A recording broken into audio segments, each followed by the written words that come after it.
ഇല്ലമ്മ, ഇത് ഞാൻ കുളിച്ചിപ്പ മാറ്റാം. ഇജൊന്ന് നിന്ന. ഞാൻ അപ്പാനോട് കൊറേ പറഞ്ഞു നോക്കി. പേരെയും കൂട്ടിങ്ങാണ്ട് എല്ലാരും കൂടി ഇറങ്ങണ്ടെന്നാ ഇപ്പൊ പറഞ്ഞത്. അനക്ക് പോണെന്ന് നിർബന്ധാണിച്ചാന്ന് വെച്ച് പോയിക്കോ, ഞാൻ മാറ്റിട്ടോളാം. അതെങ്ങനെ ശരിയാവും? നിങ്ങൾ അത്രയും പൂതി വെച്ചതല്ലേ, നിങ്ങൾ പോരി. എല്ലാരും കൂടി പേരും കൂട്ടിങ്ങാണ്ട് പോവാത്തത് കല്യാണത്തിന് പോവുക? ഓ നിങ്ങളുടെ തന്നെയല്ലേ വരണ്ട്? കണ്ടീല്ലേ, ഇനി പൊച്ചും വിളി ഉണ്ടാക്കാൻ നിൽക്കണ്ട. ഇജ്ജ് പോകണ്ടെന്നുണ്ടെങ്കിൽ വേഗം മാറ്റിട്ട് പോയിക്കൂട്. ആ, രണ്ടാളെങ്കിലും ഒരാഴ്ച വേഗം തീരുമാനമൊക്കെ ഇറങ്ങാൻ നോക്കി, അല്ലെങ്കിൽ അപ്പാടെ വായിലിരിക്കുന്നത് കേൾക്കേണ്ടി വരും. ഞാൻ കുറച്ച് ലിപ്സ്റ്റിക് ഇട്ടിട്ടെ. ഇജിഞ്ഞ് നേരില്ലാത്തോടത്ത് എന്താലോചിച്ച് നിൽക്കുക? പോകണ്ടെങ്കിൽ വേഗം മാറ്റി പോയിക്കൂട്.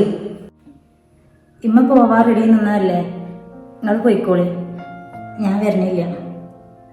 ആ, എന്നാ പിന്നെ അതന്നെ നല്ലത്. അല്ലെങ്കിൽ ഇപ്പൊ എന്താ 9:30-10 മണി